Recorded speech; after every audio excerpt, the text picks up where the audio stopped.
Several victims of Larry Nassar's sexual abuse were in federal court in Indianapolis challenging USA Gymnastics. USA Gymnastics has filed for bankruptcy, and they had a hearing in federal court where the women grilled their chief financial officer.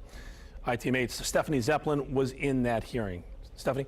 Mike, the attorney for USA Gymnastics acknowledged the survivors and said USA Gymnastics believe bankruptcy court is the best place to see what money from the USAG's insurance survivors might get.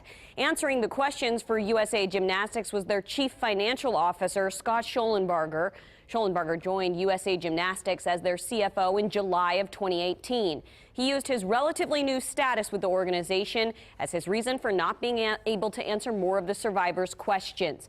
Among the survivors who questioned the CFO was Rachel Denhollander, the first woman to publicly accuse Larry Nassar of sexual abuse.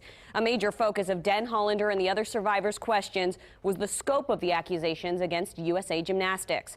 The survivors believe the organization has not done enough to find out how many coaches and trainers have preyed on the athletes, and therefore USA Gym cannot know how many people will bring claims against the organization. They also questioned salaries, bonuses, and severance agreements of the handful of employees who have left the organization since the Nassar scandal broke. I think it was insulting. We've been in litigation for almost 3 years now. We've been asking these questions for 3 years. The most basic question we've asked is please go find out who those predators are. Find out those children you need to protect. And they haven't done that much 3 years later. USAG is required to file monthly operating reports with the court. They have not filed their report for December. That report and the January report are now due mid-February. There may be another hearing in the bankruptcy court later this month.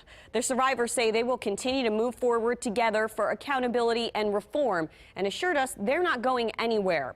They've said they believe USA Gymnastics is using the bankruptcy filing as a ploy to postpone more than 100 lawsuits connected to its handling of the Nassar investigations. Stephanie Zepelin, IT8.